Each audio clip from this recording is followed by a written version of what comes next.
Racing takes place at the Vaal on Tuesday, the 9th of May 2023. We have 10 races on the program, which means the bipod will commence in the second race, place accumulator race number 3, and the pick 6 in race number 4. I'm joined by Alistair Cohen on the line. Alistair, how are you doing, and how's everything going your side? Obviously, it's been a bit of an up and down weekend for the punters, but with no racing on Monday, Tuesday, they'll be looking to recover some of their cash. Yeah, the weekend was great racing on Saturday at Hollywoodbets Greyville. I thought Charles Dickens winning the World Sports Betting Catering Guineas was absolutely sensational. I thought the way that Seat again stayed on now, he deserves his place at the top of the boards in the Hollywoodbets Durbanville, although there'll be a lot of movement in that market over the next month or so. And then Triple Fortune winning the Independence on Saturday Drill Horse Stakes.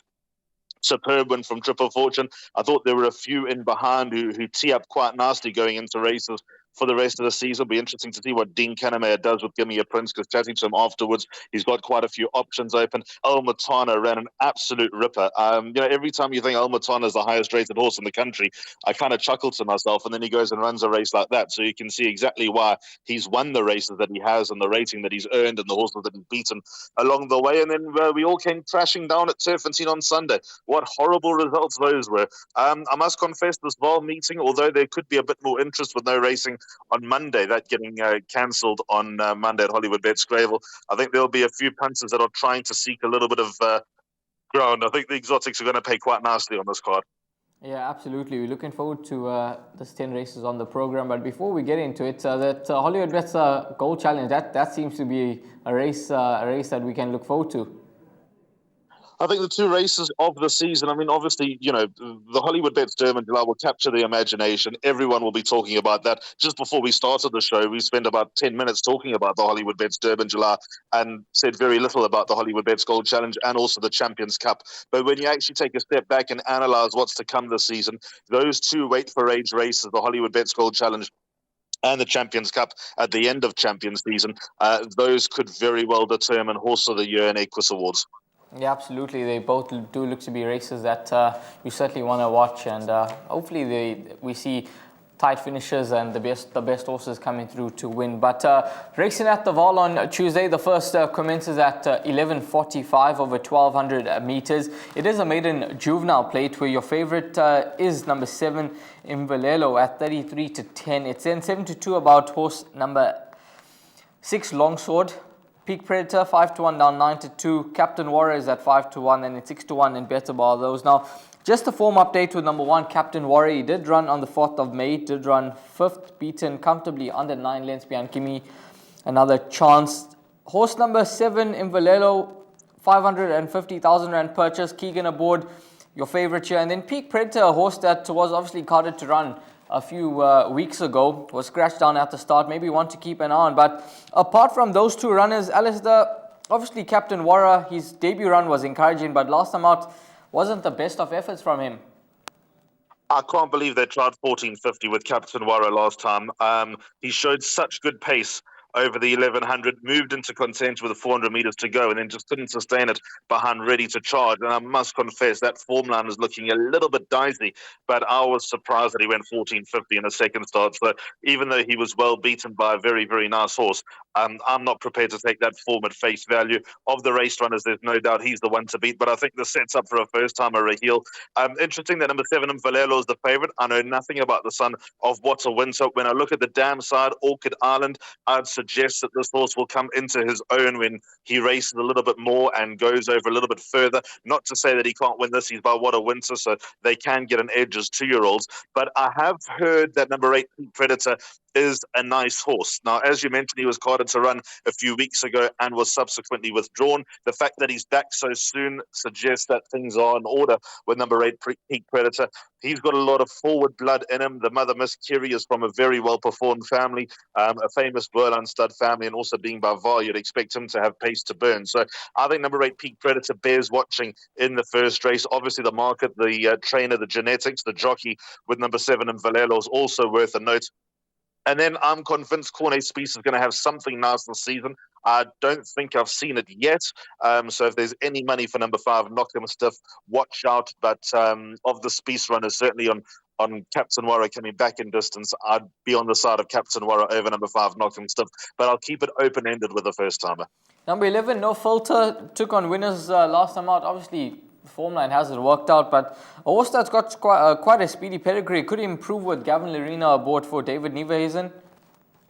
Yeah, and David, of course, had a winner with Sandringham Summit on Sunday. That's a horse to keep in mind when racing next time. I'm sure he'll be spotted at Hollywoodbets Scottsville. No Filter ran against winners. I don't like the form, though. Heirloom ran in the South African Fillies Nursery. She was tailed off on that occasion. So I think number 11, No Filter, might need a run or two until we see the best of her.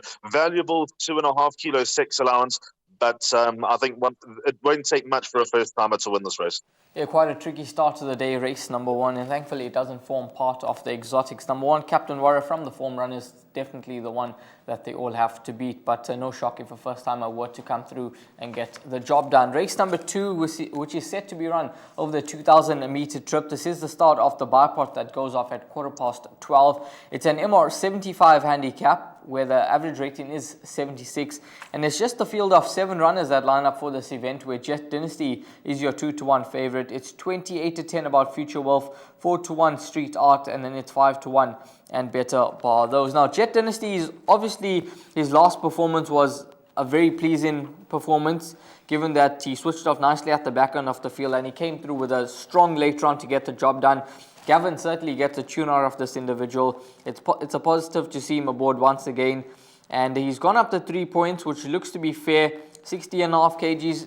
I don't think it's going to be an easy task, given that it's a small field and there doesn't seem to be a lot of pace in this lineup, Alistair. And I think Jet Dynasty, he's the type of horse that needs them to go a solid gallop in order for him to be able to finish off his race fairly strongly.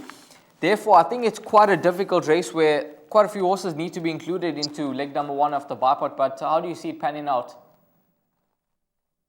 You spot on, Raheel, with regard to the pace, because Jet Dynasty is clearly the right horse. I think he's going to develop and mature into a very nice stay. I actually spoke to Sean Terry after his last run, and I said, Sean, what on earth happened in his first start? And he said, you know what?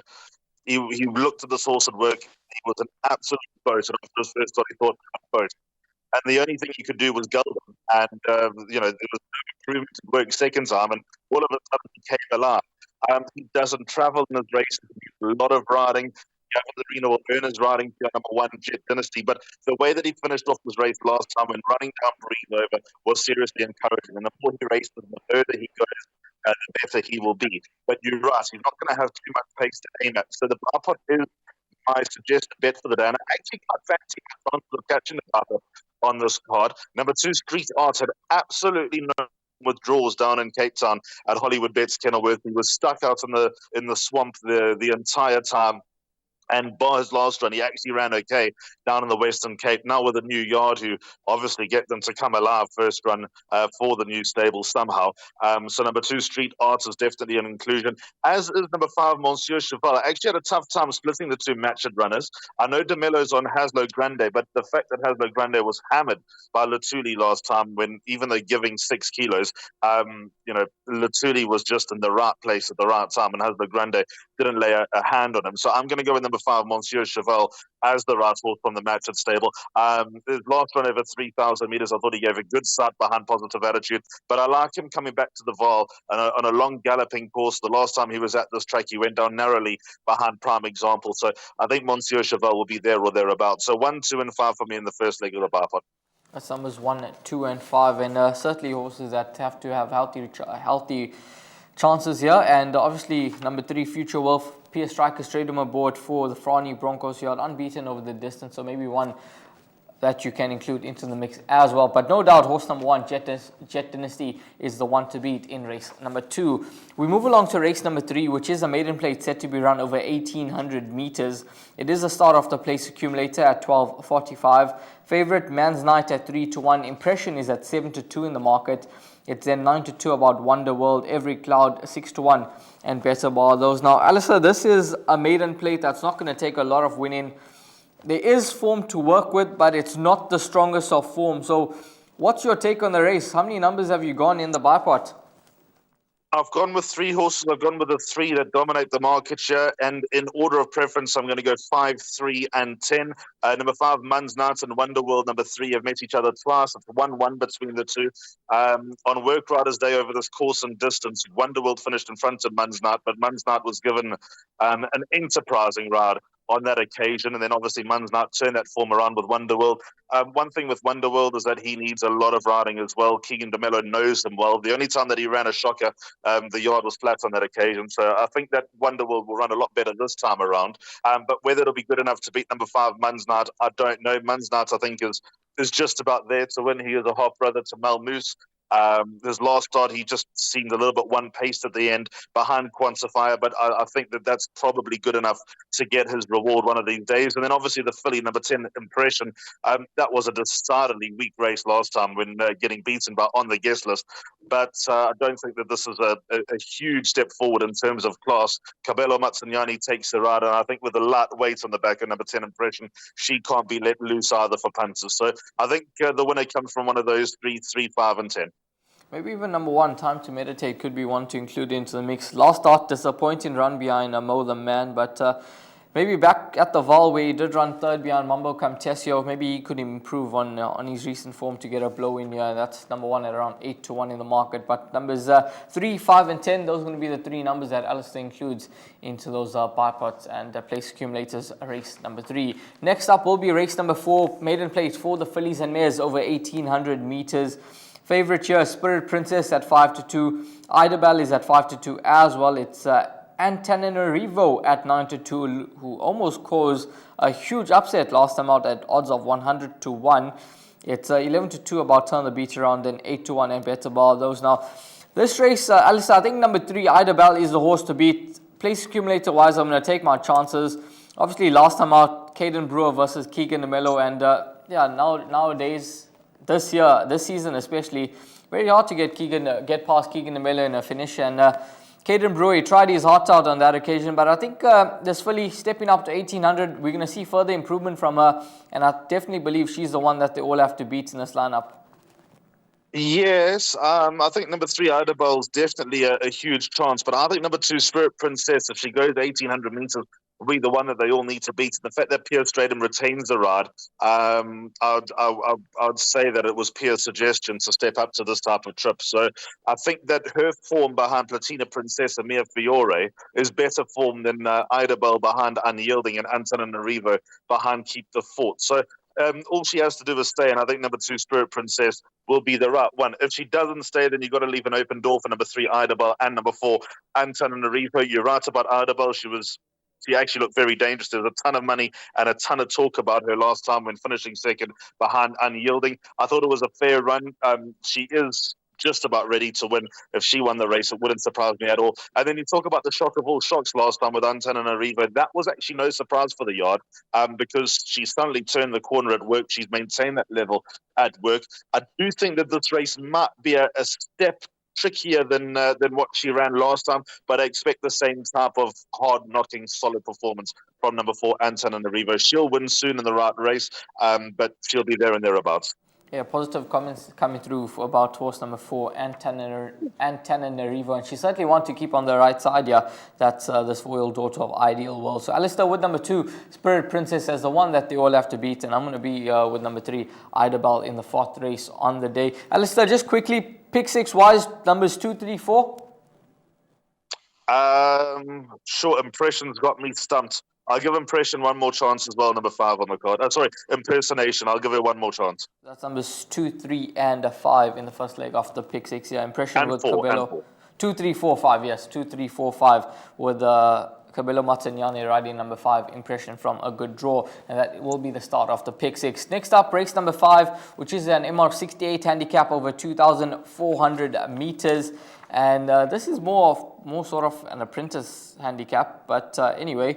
Absolute value 5-2 in the market, 3-1 Angel's Wish, 6-1 about Royal Mazarin, Pacific Express, Barmaid, then it's 8-1 and Better Bar. Those now, I thought quite a tricky race where quite a few horses need to be included, but I'm going to go with horse number 2, Great Affair, in this lineup. I think he's sort of found the right race. I think that he's definitely been disappointing, but Down in class, he's on a mark of 70. He gets the 1.5 kgs off the back. He should never have got beat 5 rounds back when, unfortunately, Rachel Venica dropped her crop at a crucial point in the race behind Absolute Value. He's got Absolute Value stone cold at the weights on that run. I expect him to turn the form around with Absolute Value. I think he'll turn the form around with Angel's Wish on that run behind the fraud. He's better off at the weights.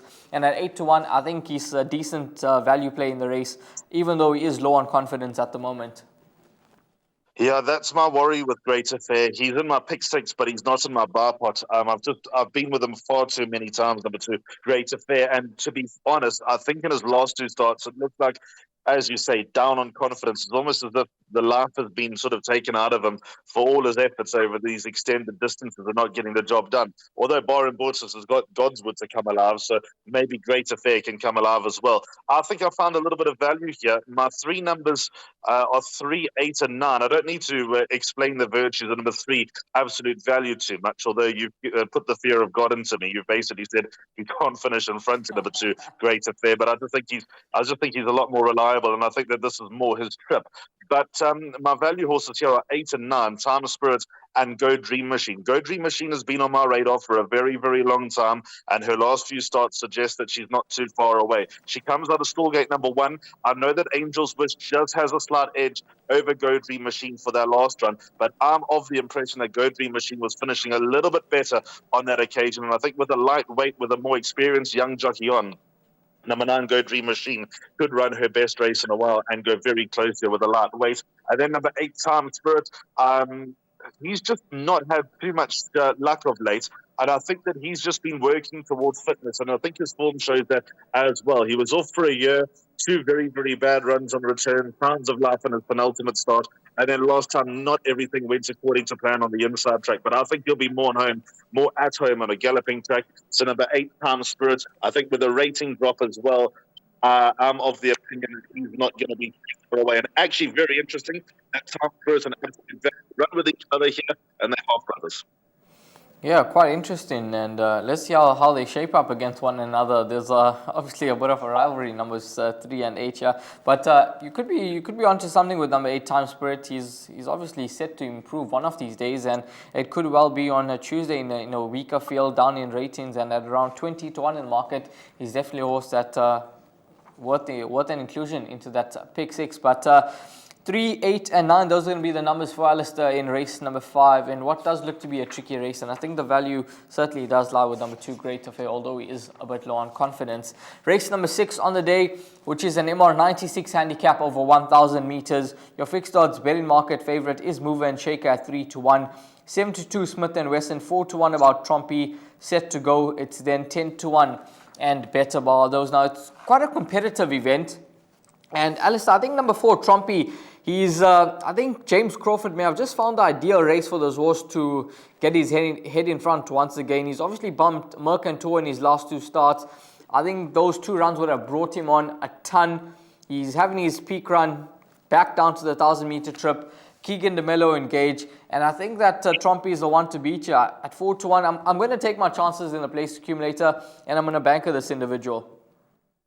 Yeah, we are on the same WhatsApp group here, Raheel. I like Trompy a lot in the 6th race on the card. He's got Mover and Shaker absolutely stone cold on their run to Mercantor in the Gold Rush Sprint. I think that he's not necessarily needed a 2 runs on the half-felt, but I think that those runs have served him well leading up to a race like this. I think he's a 1,000-meter horse. 2 of his only 2 wins have come over 1,000 meters at Hollywoodbets Kenilworth. I think that he's now in the right place and he'll take all the beating. Number 8 set to go is my backup. Just wish the handicapper would drop him a pound or 2 because he's just about popping to win. But because his consistency is of such a good level, the handicapper keeps him at an 88, which is quite frustrating. But he'll run another good, honest race on the run on the 19th of January to Mover and Shaker. He has got a huge swing at the weights in his favour. So if you like Mover and Shaker, who's got to be a contender and got to be a fancy of a few, set to go has got him ice cold. But I think number 4, Trompy, is definitely the horse to beat.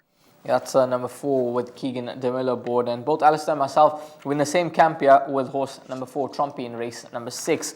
Race number 7, an MR80 handicap over 1,000 meters. Favorite here is Mini Coupe at 4-1. 5-1 about Bronco Blitz, Captain Dizzy, Trey Amici. It's then 6-1 and Better Bar. Those now another race where quite a few horses do have a chance. But I'm going to go with horse number 3, Mini Coupe. I think that the race could work out perfectly for the son of Coup de Gras, especially with Keegan Emile aboard. He can just follow the pace and get a nice toe into the race. And I think Keegan could be the right man for this individual. Last time out, beaten behind the Mauritian. Wasn't beaten far 3 lengths. And I think Mini Coupe taking a step down in class. I think he's another one that's going to go very close to winning in this lineup. And I think he lost the race at the start. He's never been slow in his life, and he stayed on strongly behind the Mauritian last time out.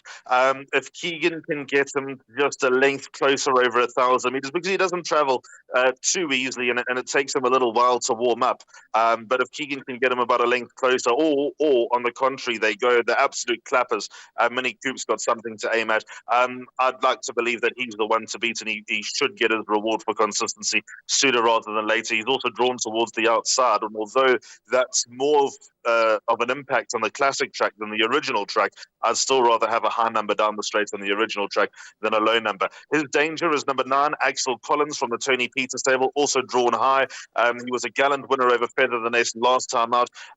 His penultimate start behind Smith and Wesson was weird because he was very, very unlucky not to win on that occasion. And had he won, he probably would have been coming into this race with a lot higher weight. So he could be a step or two above the handicap at number 9, Axel Collins. So I have respect for him. In the bar pot, I've gone 3 and 9. I'll do the same in the place accumulator. And then in the pick 6, I have time for number 1 on the card, Bronco Blitz. Number 6, Stormy Seas, is going to pop up one of these days. And also number 10, Trey Amici, although I think he's fairly one-dimensional in the way that he races. And the rain might not do him too many favors. I think he's going to do all right at this type of level during the winter with the pace that he shows. Yeah, surely he's a horse that I think he's got to be included. He's got Axel Collins stone cold at the weights on that last start. He's 4 kgs better off. So maybe with a young Siando Sibo board, he could try steal a march on the opposition. He's drawn towards the outside. So maybe he's another one that you've got to include into the mix. But Mini Coupe, perhaps the one that they all have to beat, and hopefully they go the clappers up in front, which will play into the hands of Keegan Emile and Mini Coupe, and he'll be finishing off his race quite strongly in race number 7. We move along to race number 8, an MR82 handicap over 1,400 meters. And your favorite is horse number 7, Calibre Crest, at 33-10. 9-2 Mo Jive, 11-2 Bloomington, 6-1 Lord Varies, 8-1 and Better Bar. Those now, Alistair, just based on sort of reputation, number 7, definitely the horse to beat. I thought his comeback run was an absolute cracker, under a year off the track, and he won a very nice race, conceding 9.5 kgs to Batik. Not easy returning off that lengthy layoff and having to give weight all round, but a win full of merit. He's unbeaten over the course and distance, and he's definitely a horse that can make it back-to-back victories in this lineup. I thought he won with plenty in hand as well, Raheel. What I will say, though, is that Calibre Crest was all the noise for a week going into that last run. And I was asking around at Turf and Scene on Sunday, and it went from can't lose in his last start to good chance at this start. I think that he's the one that they need to beat.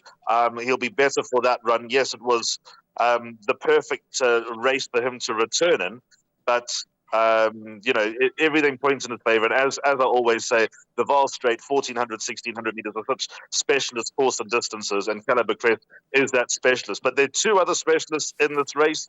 Number 2, Stormy Winter, loves the Vaal Straight, so he's very much in the race. But then number 4, Captain Hindsight, I can't let this horse run loose. I was so hot on him on the 30th of March when he ran behind Stormy Winter. He was so unlucky not to finish closer. I'm going to give him chance and chance again down the Vaal Straight, especially over this 1,400 metres.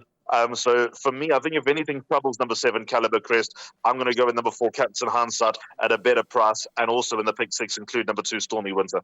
Yeah, I'm with you on those 2 horses. That's numbers 2 and 4. Stormy Winter, Captain Hindsight, they could certainly be the main dangers to horse number 7, Calibre Crest from the Joey Soma yard. So numbers 2, 4 and 7, those are going to be 3 numbers to play around in race number 8. Race number 9 on the day, an MR68 handicap over 1,400 meters. And this is the penultimate race where Maboneng is your favorite at 28-10. 33-10 Iron Tail, 7-2 about Batik, it's 5-1 about Wakas, then it's 8-1 in Betterbar. Those after hours won't be taking his part in this lineup. And I think it's a race that lies between numbers 1, 2, and 10. I think those three horses could be the three horses to play around. I think Maboneng, I think Sean Terry's found the ideal race for, especially with the 2.5 kgs off the back. She looks to be well placed based on the last two performances. And then Wakas and Iron Tail, both horses that you can never discount. Yeah, and Terry's in good form at the moment. I think with Sianda Sasibo's 2.5 kilos off the back, number 10 Maboneng is the horse that they all need to beat. She's turned it around. It's just a matter of whether she can handle the Vaal straight. I'm actually not convinced that it's going to be absolutely spot on for her, so I wouldn't make her an absolute good thing. But I like what I've seen in her last two starts, and the confidence is up with number 10 Maboneng, and I think that she's a lot better than a racing of 56. But you're right with the two dangers. Number one, Wakas is a Vaal straight specialist as well, so he would undoubtedly be my second choice here. Number one, Wakas, the old man who's got plenty of life left in those legs. He stayed on strongly behind Caliber Crest, had his last starts and double hits, and takes the 2.5 kilos off the back. Also a hard draw, which is an advantage. And then number 2, Iron Tail. I found him so tricky to read, but his last few runs have been good. I think running fresh could be the key for number 2, Iron Tail, to run some sort of good race again here. And just having a look at the collateral form for his run on the 2nd of March when he met Maboneng and finished in front of Maboneng, and they meet on identical terms, and Iron Tail's got 1.5 kilos to work with. So bear that in mind when having a look at the final leg of the pick 6. I can't see too much else in this race getting in. Maybe number 7, Queen Bomi, for an outside place chance, as well as number 8, Eastern World, back to the distance that she runs best over. But both of them are going to find it hard to win. Yeah, most definitely numbers 1, 2, and 10, the principal contenders in the final leg of that pick 6. Next up, race number 10, the final race on the day, which goes off at 16:40 over 1400 meters. It's an MR68 handicap, and here I thought numbers 9, Timbavati River, was certainly one of the leading principals in this lineup here, because I think he's a horse that sort of in the right race at the right time, with on a mark of 59. Gabriel Peterson gets the ride. He's got the right draw up the lane, and I think he's a horse that's going to go very close to getting that 4th career victory. Sure, this is a tricky race. Timbavati River, funny enough, sort of maintain that he's best over shorter. With that type of breeding, a Duke of Marmalade out of a Western Winter mare, you'd expect him to go 2 miles, but he certainly doesn't. He's not won over 1,400 meters. Can you believe that? His last win came over 1,200 meters when he showed all the pace in the world and held off Mescal. He'll run his race. He won't be too far away. But there are a couple of horses here that I think have got to be respected. My top choice, funny enough, is number 3, Spring Will Come. Rachel Vinegar ride for Diane Stenger. It took him a long time to win a maiden, and he won a very, very weak maiden as well on the Vaal Classic track over a mile at work riders level. But followed up with a fair run behind Maboneng. And if Maboneng runs a forward race earlier, then that'll increase the chances and the confidence about number 3, Spring Will Come. Thankfully, from an exotic point of view, it's only a holder for the final leg of the second jackpot, so we don't have to think too much here. I think number 6, Conquer the World, and another one of my favourites, although his recent runs, and by Brett Weber's standards, he doesn't run them sparingly, but number 7, Written in Stone, I don't think he'll be all that far away. I think if he's at his best, he's the one that they all need to beat, but it looks like his last 2 starts, he might be a run or 2 away from his best. There could just be an upset on the cards in the final race on the day, Alison. And I think it's number 12, Big City Girl. With 53 kgs on the back, she's never won over the distance, as you alluded to with Timbavati River. But she's won at the Vaal, 4 wins from 19 starts at the course. Down in the ratings, possibly on a better mark now after the handicapper pushed up that 7 points for the run behind Just Be Nice.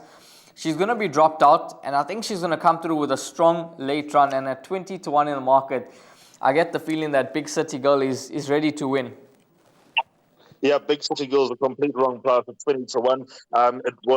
It was extortion what the handicapper did to her for that run behind Just Be Nice, to give her £7 when she was under sufferance and punished for being a loser. But now she's down to a 54. So, she's got to be close to striking, but sadly that's been my opinion of Big City Girl for a long time. It's only been 537 days since her last win, and she always screams next time. So there is going to be a next time one of these days, but she's certainly no good thing.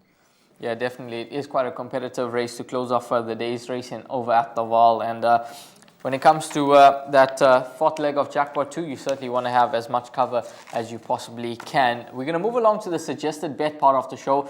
And Alistair will take us through his suggested bet, which is a buy pot for racing on Tuesday over at the Vaal.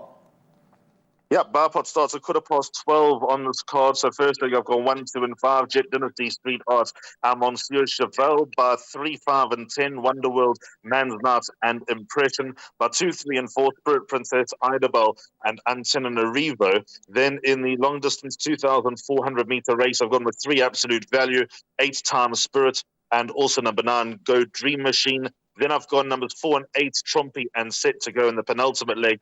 And the last leg, I've got number 3, Mini Coupe, and 9, Axel Collins. Like I said, I actually quite fancy my chances of catching the bar pot on Tuesday. I think it'll pay nicely as well. Yeah, the exotics certainly do look to be dividends, do look to be bets that are going to pay some fair dividends come Tuesday. Tricky racing, but a few races where you could go a bit shorter. Alistair, thanks very much for your time. Have a good week, and look forward to seeing you once again. Cheers, Raheel. Yep, looking forward to the next time we catch up down in KZN, and we'll chat soon.